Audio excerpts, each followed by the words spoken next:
about our new Real Estate Industry Award. Now, it's dated 2015, it's new, it came into play on the 2nd of April 2018. So we've had it for a few months now.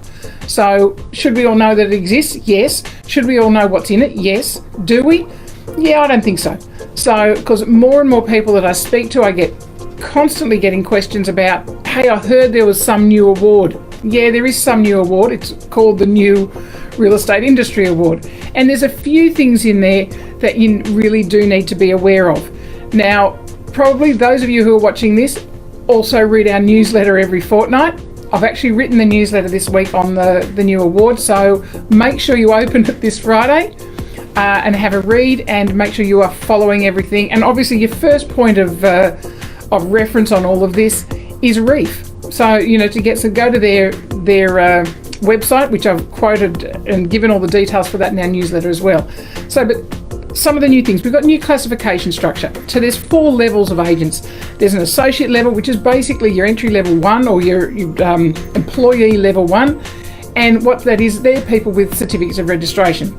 We've then got a representative level or employee level 2, and that's people with, and we can pretty much equate that to people with licenses.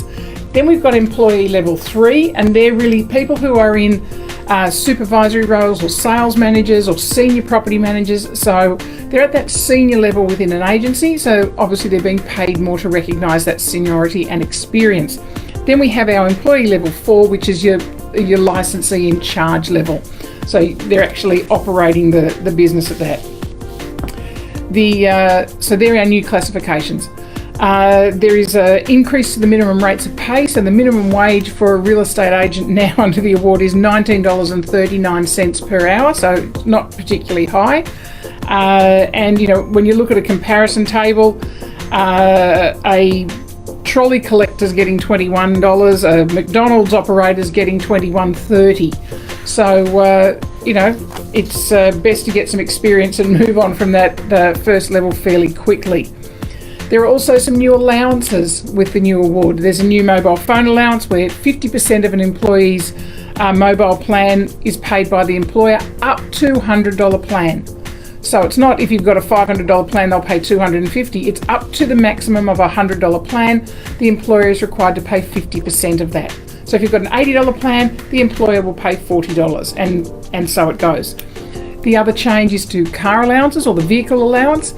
Previously, if somebody was riding a motorbike, they were being paid the car allowance rate, which was 72 cents per kilometre for a car. It's actually 26 cents per kilometre for a motorbike. So those of you who are riding motorbikes, there's a change to that.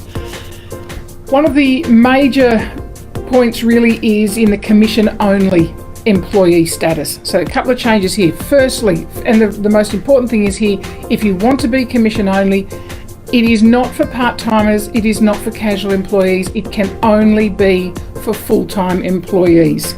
So, in terms of, you've got to be over 21, you must have worked for a year in the industry. The salesperson must agree to be commission only in writing. They must pass what's known as the meter test, the minimum income threshold amount test. And that means that they will earn 125% of the award wage. And that equates to $52,733, just to be precise, on an annual basis. So yeah, they must have been in, as I said before, I said the 12 months, but that needs to have been in the past 3 years. So it can't be 12 months 5 years ago. So it can only be in the past 3 years.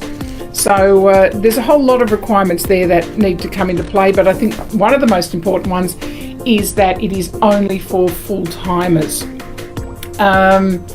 So, obviously, if they're not making that minimum income of the $52,733, they are not eligible to have that renewed, and it must be reviewed on an annual basis.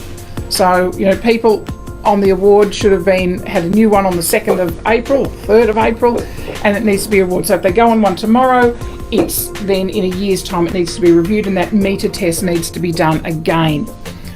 One of the other points about commission, there's always a lot of conjecture about, do I get paid my commission if I leave when it's in the middle of a sale? Has it exchanged? Has it not exchanged? What's written in the employment agreement? Was there an employment agreement?